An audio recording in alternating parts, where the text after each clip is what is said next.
पूर्णिमा के दिन चावल का एक आखा दाना जानते हो, पूरा खंडित चावल नहीं, कितना चावल, एक दाना चावल का शंकर भगवान के शिवलिंग पर समर्पित करिए। एक बेलपत्र जिसका डंडी का मुख अपनी ओर हो, जहां से चावल चढ़ाया है, उस चावल के ऊपर अपनी कामना कर रख दीजिए और चंद्रमौली भगवान का स्मरण करिए। कौन से भगवान? शंकर भगवान का सर्वश्रेष्ठ सुंदर नाम है चंद्रमौली। चंद्रमौली भगवान का स्मरण करिए, अपनी कामना कर बेलपत्र समर्पित कर शिव जी पर एक लोटा पानी, एक जल पात्र समर्पित करो, कलश से जल चढ़ा दीजिए, नैनों में वो जल लगाकर अपनी कामना कर वापिस घर को आइए। अगली पूर्णिमा आएगी, जो कामना करी है मेरा चंद्रमौली भोलेनाथ उसे पूर्ण कर ही देगा। आप सभी को सुंदर पूर्णिमा की बहुत बहुत बधाई हो। बाबा विश्वनाथ की कृपा आप पर सदा बनी रहे। आ गया पूर्णिमा की रात्रि, बड़े से बड़ी बीमारियां, बड़े से बड़े रोग, बड़े से बड़े कष्ट इस पूर्णिमा की रात्रि को छूट जाते। दमे की बीमारी, श्वास की बीमारी, अनिद्रा की बीमारी, रात्रि को जगना, ये सारी बीमारियां पूर्णिमा की रात्रि को अगर व्यक्ति अपने जीवन को सुखमय बनाए, अपने जीवन को आनंदमय बनाए तो सब छूट सकता है। पूर्णिमा की रात्रि को पीपल के पत्ते 5 लेकर उसके ऊपर खीर डालकर रात्रि को खा लेने से महाराज दमे की बीमारी, श्वास की बीमारी रुक जाती है। वो बीमारी बढ़ती नहीं है, उससे कष्ट नहीं होता। जिन बच्चों के नेत्र कमजोर होते हैं, रोशनी कमजोर होती है, पूर्णिमा के दिन रात्रि को 12 बजे भगवान चंद्रदेव का दर्शन कराइए। 5 से 7 मिनट तक नयन मिलाए चंद्रदेव के साथ और बाद में एक पीपल के पत्ते पर खीर जो चंद्र के नीचे रखी हुई है उसी खीर को चटा दीजिए। फिर चंद्र का दर्शन कराओ, फिर खीर को चटा दीजिए। महाराज नयन की ज्योति बढ़ती है, नींद नहीं आती तो निंद्रा देवी प्रवेश करती है, निंद्रा अच्छी आती है, आनंदित होता है। महाराज जिस व्यक्ति के शरीर में गांठ पड़ जाती हो, शरीर काला पड़ जाता हो, चट्टे पड़ जाते हो या दांत खाज खुजली हो जाता हो, उसके लिए भी पूर्णिमा की रात्रि को 12 बजे महाराज भगवान चंद्रदेव के लिए 21 दिए जलाए जाते हैं। उस 21 दिए की कालोज एक थाली में इकट्ठी करी जाती है, कालोज को इकट्ठी कर शरीर में गाय के घी के साथ में जहां जहां जगह पर चट्टे हैं, गांठ है, वहां लगाया जाता है। उसको 5 या 7 दिन लगाइए। उसके बाद में रोज प्रतिदिन लगाने के आधे घंटे बाद स्नान कर लीजिए, आराम लगना प्रारंभ हो जाता है। आज पूर्णिमा की रात्रि से लेकर कार्तिक पूर्णिमा की रात्रि के बीच में जो दामोदर भगवान का, कृष्ण का, शिव का मंगल आनंद करेगा, अभिषेक करेगा, पूजन करेगा, स्मरण करेगा, उसके सारे दुख दरिद्र दूर हो जाएंगे। रात्रि को आप बड़े प्रेम से खीर बनाओ, चंद्रदेव की साक्षी में रखो, भोग लगाओ भगवान श्री हरि को। बन सके अगर लक्ष्मी की कमी है, लक्ष्मी नहीं आ रही है, व्यापार नहीं चल रहा है, तकलीफ बहुत ज्यादा है, घर में कष्ट है, कर्जा ज्यादा है, तो एक तांबे के कलश के ऊपर, तांबे के कलश में पानी भरना, कटोरी रखना, उस पे लक्ष्मी जी की मूर्ति रखना। लक्ष्मी जी की मूर्ति नहीं हो तो चांदी का सिक्का रखना। उसके सम्मुख में आप 31 दीपक घी के लंबी बाती के जला देना। महाराज एक एक कमल गट्टा उस 31 दिए के अंदर डाल देना और लक्ष्मी जी का पूजन करना, लक्ष्मी जी का स्मरण करना, खीर का भोग लगाना, पान के पत्ते पर खीर रखना, 5 पत्ते पर खीर का भोग लगाना और माता लक्ष्मी से विनती करना। सुबह 4 बजे तक वो रखे रहने देना, सुबह 4 बजे वो उठाना, लक्ष्मी को वापिस तिजोरी में या सिक्का हो तो उसको अलमारी में रख देना। जो खीर बनी है वो प्रसाद के रूप में सुबह 8 बजे, 10 बजे, 9 बजे जब खाना हो प्रेम से खाना। माता जो दिए लगाए हैं वो ठंडे हो गए होंगे, उनको रखे रहने देना, बाद में काम आते रहेंगे, या दिए विसर्जन करना हो तो आपकी मर्जी है। पर वो मिट्टी के दिए लगेंगे, आटे के दिए नहीं लगेंगे, मिट्टी के दीप लगाना है आपको। 31 घी के दिए लगाना है। लक्ष्मी जी का पूजन करो, कंकु, चावल, हल्दी, मोली से सब तरह से। पूर्णिमा की रात्रि को सुख मिलेगा, आनंद मिलेगा, लक्ष्मी की वृद्धि होगी, कार्य सिद्धि होगी। दूसरा क्रम, पूर्णिमा के दिन आप शाम को प्रदोष काल के समय 4:30 बजे से 6 बजे के बीच में 1 लोटा पानी, उसमें 5 बेलपत्र रखकर, 1 कमलगट्टा डालकर भगवान चंद्रेश्वर महादेव के नाम से भगवान शंकर को चढ़ा दीजिए। आपकी जो कामना हो वो कामना कर चढ़ाएं, विनती करें चंद्रेश्वर महादेव को और निवेदन करें कि हमारा ये कार्य सफल हो। केवल पूर्णिमा के दिन चढ़ाइए, कार्तिक पूर्णिमा तक क्या फल मिलता है हमको जरूर बताइए। भी पूर्णिमा की रात्रि को और कार्तिक पूर्णिमा की रात्रि को गर्भवती नारी अपनी नाभि पर यदि चंद्र की दृष्टि पड़वा लेती है तो बच्चा विकलांग पैदा नहीं होता है। गर्भ से जो बालक होगा श्रेष्ठ होगा, विद्वान होगा, चतुर होगा, पढ़ने में होशियार होगा, क्योंकि ये चंद्र की किरणें जब समुद्र में उछाल ला सकती हैं तो आपके जीवन में भी तरक्की ला सकती है, उछाल ला सकती है। पूर्णिमा के दिन अगर आप शंकर भगवान को 1 लोटा पानी अगर शिव को समर्पित कर रहे हो, श्वेत पुष्प को रखकर शंकर जी के ऊपर सफेद फूल को चढ़ाकर अगर 1 लोटा जल भी, एक पात्र जल भी शंकर को समर्पित कर रहे हो तो ये लक्ष्मी के लिए ही तो कर रहे हो। और कौन सी लक्ष्मी? पूर्ण लक्ष्मी। पूर्ण लक्ष्मी पार्वती जी यहाँ जब पहुंची, माता पार्वती जी ने लक्ष्मी जी को देखा और सरस्वती को देखा तो पूछा कि बात क्या है, क्या हो गया ऐसा,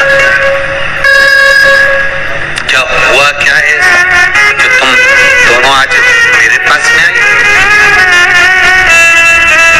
क्या हुआ?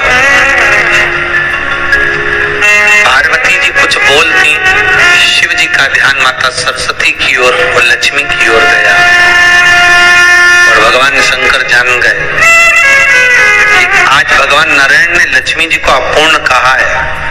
अब देखिए माता पार्वती क्या कर सकती है, इसको पूर्ण बनाने के लिए करेगी क्या? क्या हुआ? माता सरस्वती जी बोली लक्ष्मी को अपूर्ण कर दिया। अपूर्ण कर दिया? हाँ, तो क्या सोचना उसके लिए, इसको मैं अभी पूर्ण बना देती। माता जगत जननी पार्वती ने गोदी में विराजमान गणेश जी को उठाया और उठाकर लक्ष्मी जी की गोद में दे दिया। ले लक्ष्मी, आज से तू पूर्ण हो गई। लक्ष्मी, आज से तू पूर्ण। पूर्णिमा का जो चंद्र है वो विशाल का है और उस चंद्र की पूर्णता में हमारी अभिलाषाएं भी पूर्ण हो।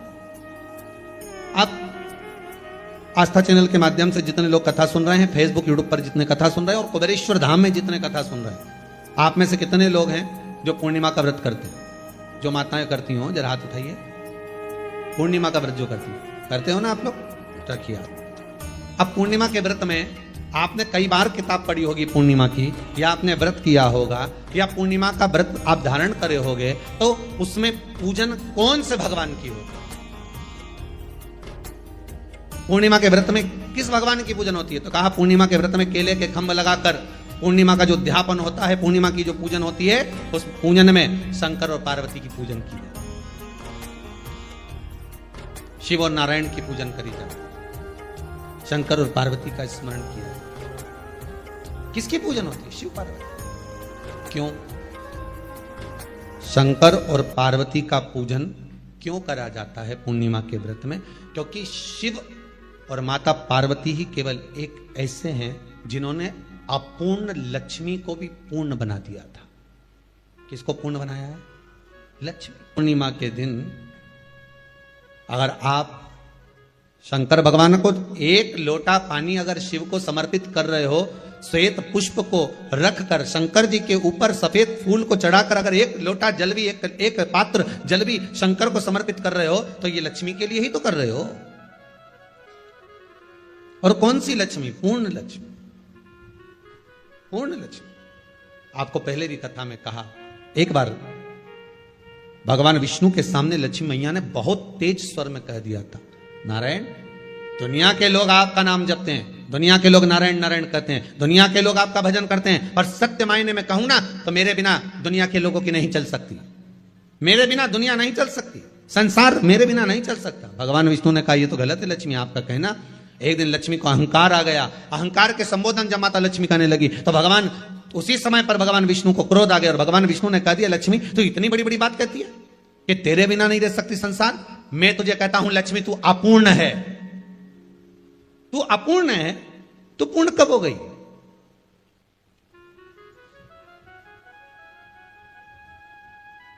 तेरी पूर्णता कहां हो गई? लक्ष्मी की आंख से आंसू बहने लगे। आज आपने मुझे अपूर्ण कहा है। आपको मालूम है आप मुझे अपूर्ण कह रहे हो? आपको यह ज्ञात हो रहा है आप मुझे अपूर्ण कह रहे हो? भगवान कहते हैं हाँ लक्ष्मी मैंने तुझे अपूर्ण कहा है। अपूर्णता का मतलब आप जानते हो ना? भगवान कहते हैं लक्ष्मी मैं सब जानता हूं। लक्ष्मी रोती हुई माता सरस्वती के पास पहुंच गई। सरस्वती ने पूछा क्या बात है लक्ष्मी, क्यों रो रही हो? लक्ष्मी जी ने कहा क्या बताऊं सखी, मेरे पति ने आज मुझे अपूर्ण कह दिया है। तो क्यों रो रही है तू? अपूर्ण अगर कह दिया, पति ने ही तो कहा है ना, तो क्यों रोना? चल मेरे साथ में। और सरस्वती मैया माता लक्ष्मी को लेकर सीधे पहुंच गई माता पार्वती के यहां। माता पार्वती के यहां जब पहुंची है, माता पार्वती जी ने लक्ष्मी जी को देखा और सरस्वती को देखा तो पूछा कि बात क्या है, क्या हो गया ऐसा, क्या हुआ, क्या है ऐसा जो तुम दोनों आज मेरे पास में आई? क्या हुआ? पार्वती जी कुछ बोलती, शिव जी का ध्यान माता सरस्वती की ओर और लक्ष्मी की ओर गया और भगवान शंकर जान गए कि आज भगवान नारायण ने लक्ष्मी जी को अपूर्ण कहा है। अब देखें माता पार्वती क्या कर सकती है, इसको पूर्ण बनाने के लिए करेगी क्या? क्या हुआ? माता सरस्वती जी बोली लक्ष्मी को अपूर्ण कर दिया। अपूर्ण कर दिया? हाँ, तो क्या सोचना उसके लिए, इसको मैं अभी पूर्ण बना देती हूं। माता जगतजननी पार्वती ने गोदी में विराजमान गणेश जी को उठाया और उठाकर लक्ष्मी जी की गोद में दे दिया। ले लक्ष्मी, आज से तू पूर्ण हो गई। लक्ष्मी आज से तू पूर्ण है। गोदी में जब तक संतान नहीं है तो नारी को लोग अपूर्ण समझते हैं, पर माता पार्वती जी ने संपूर्ण ब्रह्मांड में एक सिद्धता प्रदान कर दी कि अपने गोदी के लाल को, अपने गोदी के पुत्र को माता ने लक्ष्मी की गोद में देकर लक्ष्मी को पूर्ण बना दिया। वो दिन कौन सा था? पूर्णिमा का दिन, लक्ष्मी को पूर्ण करने का दिन, पूर्ण करने का। केवल अमृत ही नहीं बरसता, पूर्णिमा के दिन लक्ष्मी भी बरसती है। पूर्णिमा के कितने व्रत होते हैं? बोलते जाओ जरा, जल्दी जल्दी बोलो। पूर्णिमा के नारियों को, स्त्रियों को अखंड सौभाग्य के लिए, जो नारी वैधव्य नहीं होना चाहती है उस नारी को पूर्णिमा के कितने व्रत करना चाहिए? जिस नारी के यहाँ संतान नहीं हो, औलाद नहीं हो, उसको पूर्णिमा के कितने व्रत करना चाहिए? जिस नारी का पुत्र, पति बहुत बीमारी से ग्रसित हो, लग रहा हो कि ये मेरा बेटा बहुत बड़ी बीमारी में घिरा हुआ है, तो नारी को कितने व्रत करना चाहिए? स्वयं भगवान कृष्ण ने माता यशोदा को द्वापर में भी बताया है कि पूर्णिमा के 32 व्रत होते हैं। कितने व्रत होते हैं? 32। हम भगवान कृष्ण यशोदा रानी को, माता यशोदा जी को भी बता रहे हैं 32 व्रत। अब आपको किसी ने बता दिया होगा कि 8 कर लो, 7 कर लो, 6 कर लो, 12 कर लो, इसलिए आपने बोला कि 12 कर लीजिए, 32 कर लीजिए। अरे यहां तो द्वापर की कथा भी कहती है। यशोदा जी ने एक बार भगवान कृष्ण को रोक कर कह दिया, ए कन्हैया रुको। कन्हैया बोले बोलो मां क्या बात है? कन्हैया जरा रुकिए, इधर आओ जरा। भगवान कृष्ण आए। हाँ मां बोलिए। जगह का प्रसंग है ये, जिस समय पर राधा रानी कुरुक्षेत्र में नंद बाबा और यशोदा जी को लेकर कुरुक्षेत्र के कुंड में, ब्रह्म सरोवर में स्नान कराने के लिए लेकर जाती है ग्रहण का समय पर। और जब भगवान कृष्ण उस कुरुक्षेत्र के उस सरोवर में स्नान करने आते हैं, तब यशोदा जी ने अपने लाला से प्रश्न किया है, पूछा है कि नारी वैधव्य होकर ना मरे, उसका पति कोई रोग से ग्रसित ना हो, उसका पुत्र किसी रोग में ना पड़े। कितना सुंदर संवाद लिखा है। अगर किसी माता का पुत्र मान लो किसी नशे में डूबा हुआ है, कोई नशा कर रहा है और गलत नशा है, आपको लग रहा है कि ये नशे में डूबा हुआ है, आपको लग रहा है कि ये गलत जगह पर डूब गया है, आपको लग रहा है कि मद्रापान में, मांसाहार में या अधिक गांजा आदि का जो भी नशे होते हैं, जितने भी नशे उसमें डूब चुका है। और माँ उसको समझा रही है, तू नशे में मत डूब, तू इस काम को मत कर, तू ये गलत कर्म मत कर। माँ उसको समझा कर हार गई। तो मेरा माताओं से निवेदन है, आप उसको समझाना बंद कर दो, एक काम करना प्रारंभ कर दीजिए। हमें जो शिव महापुराण के माध्यम से शास्त्र कह रहा है कि आप 32 पूर्णिमा के व्रत प्रारंभ कर दो। उसमें करना क्या है आपको, केवल जिस दिन व्रत रहे रात्रि के समय पर कोई भी मीठा कुछ भी सामग्री आप चंद्र की रोशनी में, चंद्र को अर्घ देने के बाद, पूजन करने के बाद उसको रखो, और वही सामग्री जो नशा कर रहा है उसको पूर्णिमा के दूसरे दिन उसको खिलाओ। आप धीरे धीरे खिलाना चालू करेंगे, जिस नशे में वो डूबा हुआ उस नशे से वो छूटना प्रारंभ हो जाएगा। 2 पूर्णिमा व्रत करके तो देखो, तीसरे में तुम्हें जरूरत ही नहीं, धीरे धीरे आप रुक, वो छूटना प्रारंभ हो जाएगा। स्वयं भगवान कर रहे हैं। यशोदा मैया ने कन्हैया को रोक लिया कुरुक्षेत्र के उस मैदान में, और भगवान कृष्ण का दर्शन माता यशोदा जी करी। बहुत बहुत दिनों के बाद माँ को, आज माता यशोदा को लाला का दर्शन हुआ, बहुत समय के बाद, जानने के बाद, बहुत समय। कृष्ण से माता यशोदा जी ने पूछा, कन्हैया लो, किसी नारी का पुत्र या पति रोग से ग्रसित हो,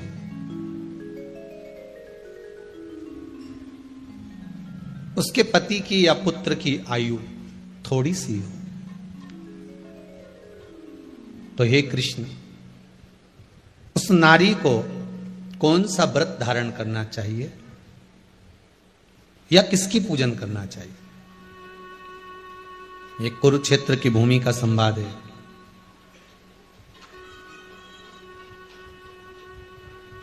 भगवान कह रहे हैं, मां, अगर नारी अपने पुत्र और अपने पति के लिए, उसकी उम्र की वृद्धि के लिए, रोग मुक्ति के लिए, विश्व के ताप को कम करने वाले चंद्रदेव की आराधना पूर्णिमा के व्रत को धारण करती है, तो नारी उस व्रत के प्रभाव से अपने पुत्र और पति की बीमारी को, रोग को हर लेती है।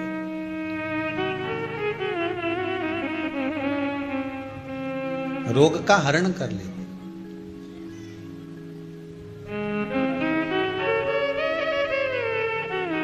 महाराज,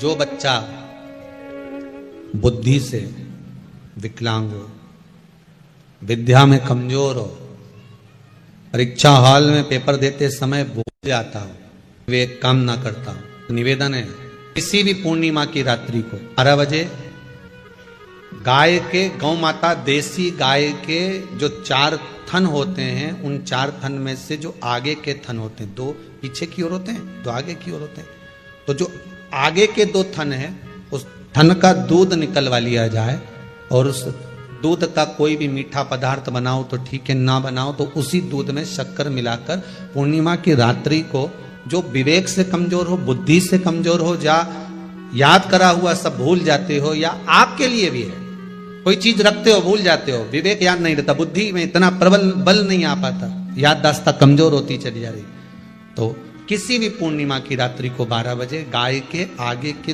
2 थन का दूध, उसमें कोई पदार्थ, शक्कर, गुड़ कुछ भी मिलाकर भगवान के चंद्रदेव की साक्षी में उसको पिला दिया जाए। महाराज, बार बार पिलाने की जरूरत ही नहीं पड़ेगी, एक ही बार में काम कर जाएगा और विवेक पूर्ण तरह से कार्य करने लगेगा। इसी गाय के आगे के 2 थन का दूध बड़ा प्रबल होता है।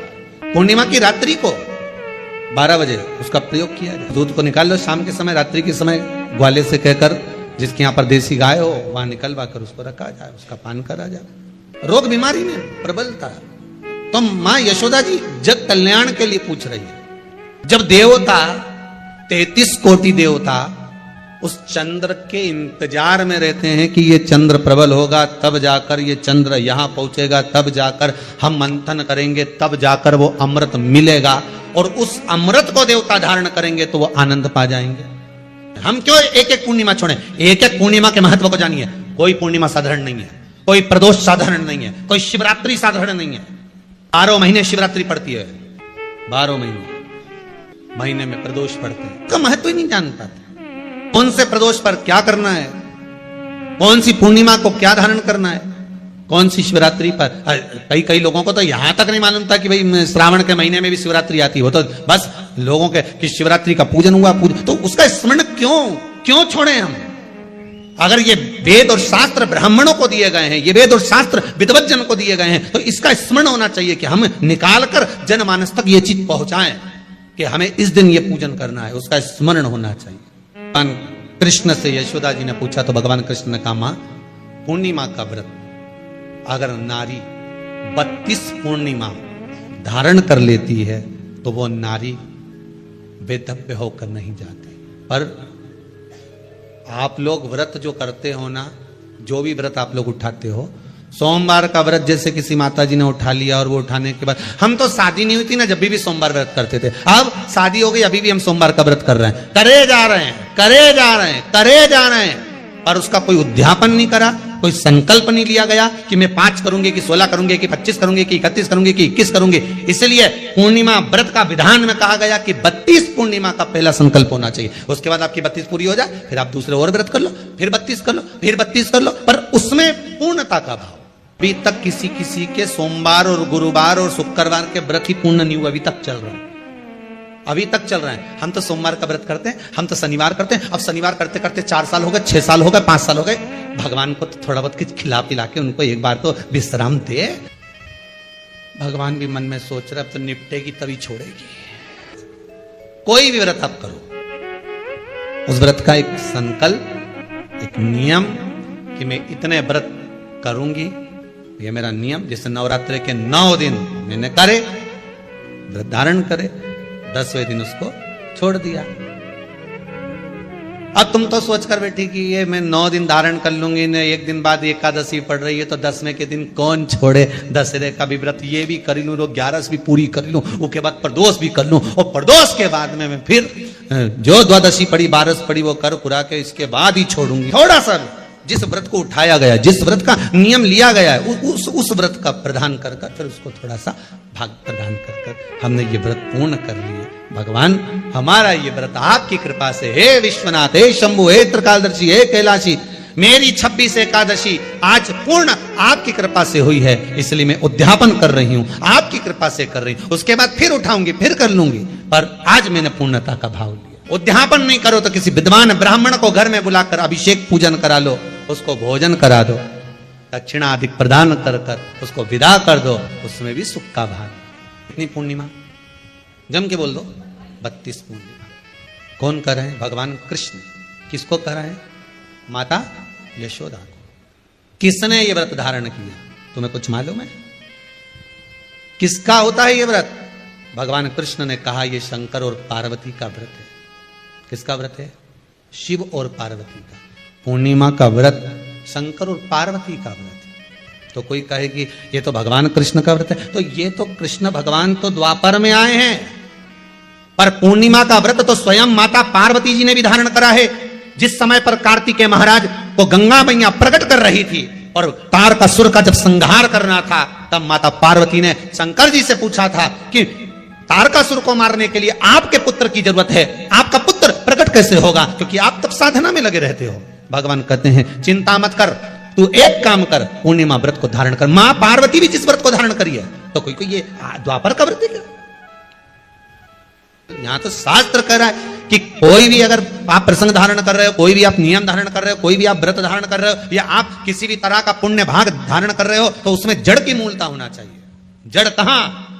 केवल पूर्णिमा का व्रत कोई केवल द्वापर का नहीं है, केवल त्रेता का नहीं, ये तो सतयुग के भी आगे का निकलता है। ना जाने कितने सतयुग, कितने त्रेता, कितने द्वापर हुए, तब से चला। नैनों में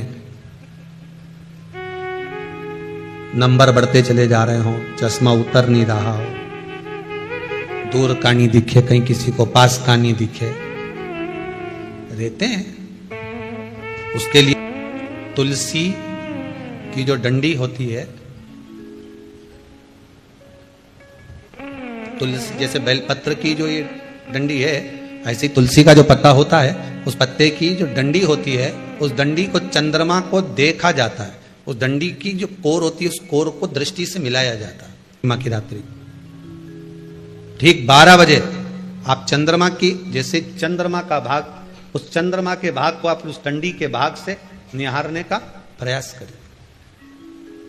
महाराज घर में आई है, घी का दिया लगाई है, उस घी के दीप को लगाने के बाद पूर्णिमा के दिन उस पर एक प्लेट थोड़ी तिरछी कर रख दो, जिससे उसकी कालोच काई की उस दीप की, घी के दीप की कालोच उस प्लेट पर आ जाए।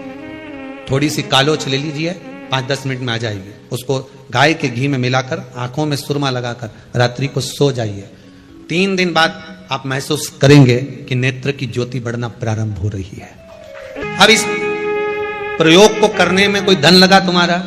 अरे बोलो तो सही, कोई दौलत लगी तुम्हारी, कोई संपदा, या फिर तुमने सियोर वाला महाराज के लाके खूब बटोर के दे दिया, कुछ लगा नहीं। तुम करोगे, लाभ तुम्हें मिलेगा।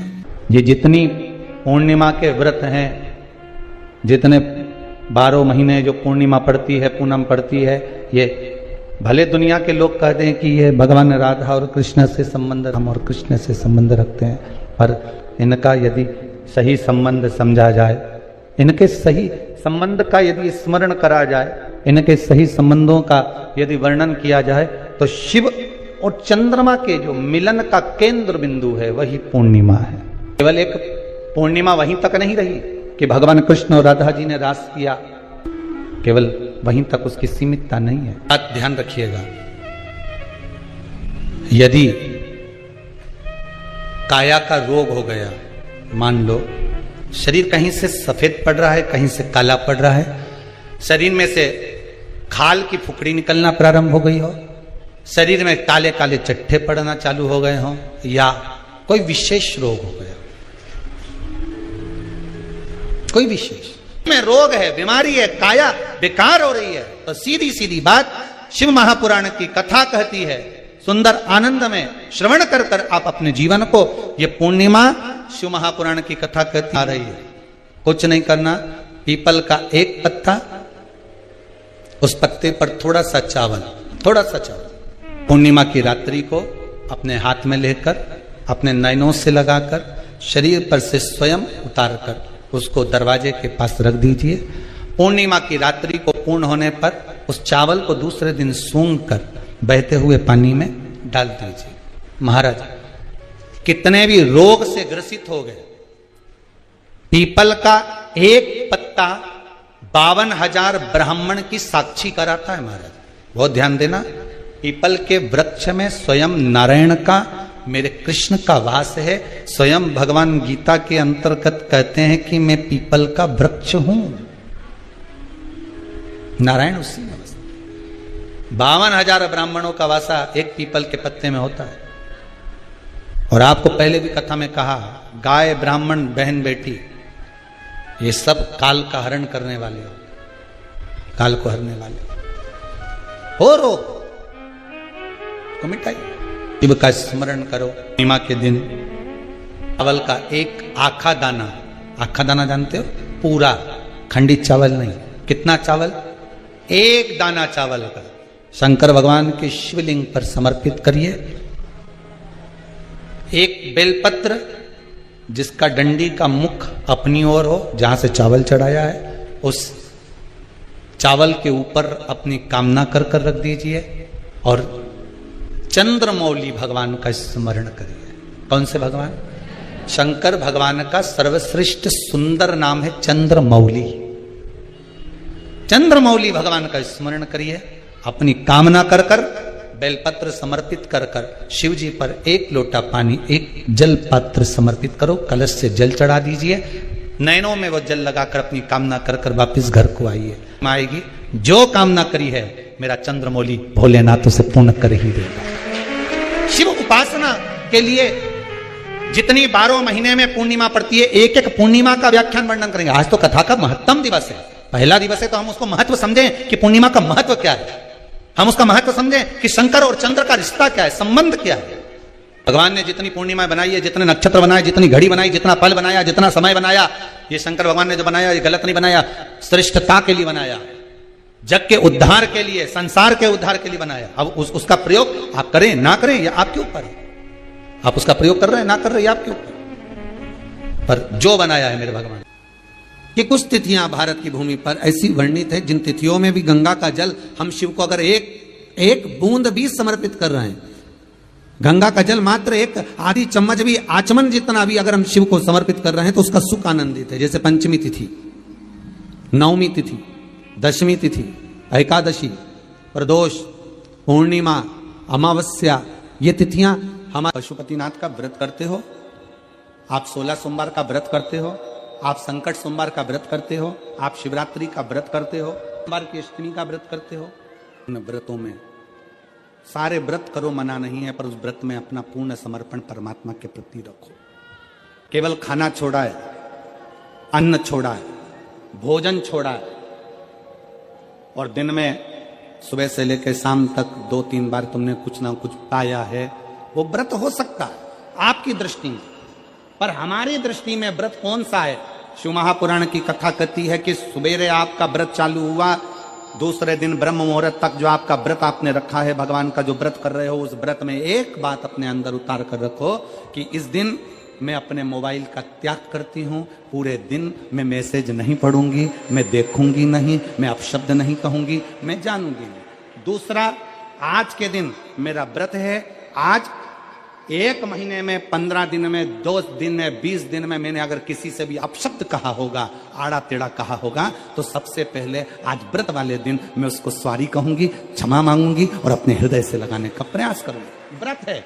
व्रत का तीसरा अंश, आज मेरा व्रत है, मैं आज के दिन किसी को भी अपशब्द नहीं बोलूंगी, किसी के लिए आड़ा तड़ा नहीं बोलूंगा, आज जितना बन सकेगा मैं सात्विक जीवन जीऊंगा।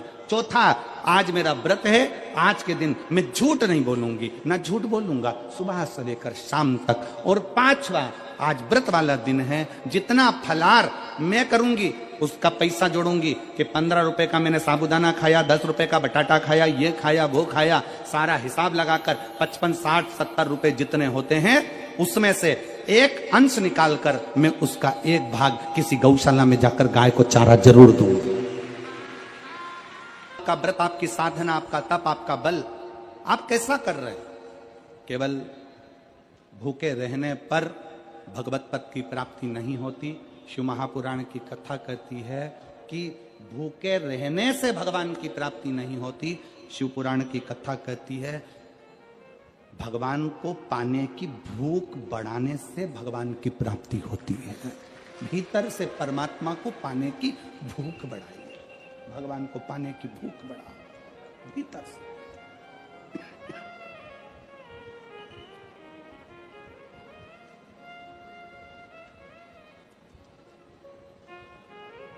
व्रत करो मना नहीं, तप करो मना नहीं, साधना करो मना नहीं, पर उस तप साधना में, व्रत में परमात्मा को पाने की ललकता हो आपके भीतर, भगवान को पाने की ललकता हो आपके भीतर, भगवत पद को पाने की ललकता हो आपके भीतर, तो भगवान है।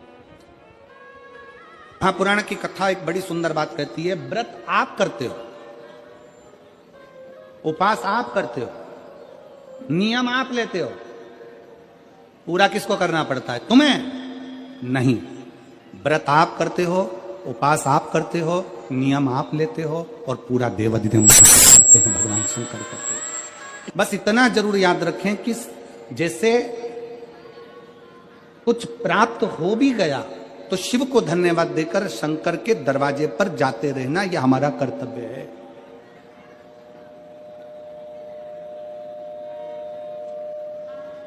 एक बहन जी ने पत्र लिखा था कल,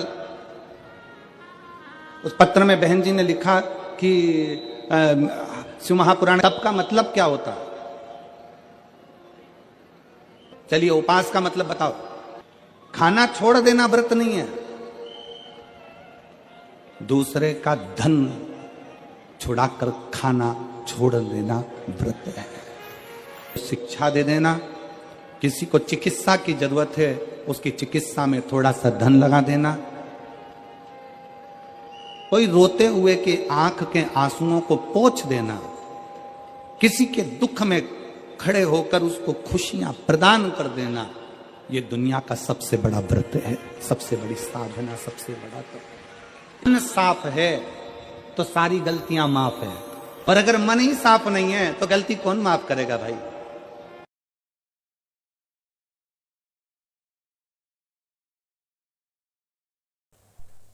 श्री शिवानमस्तु दोस्तों, हर हर महादेव। इस वीडियो से संबंधित कोई भी सवाल हो तो आप कमेंट बॉक्स में पूछ सकते हैं। कमेंट में श्री शिवानोस्तुभ्यम् अवश्य लिखें।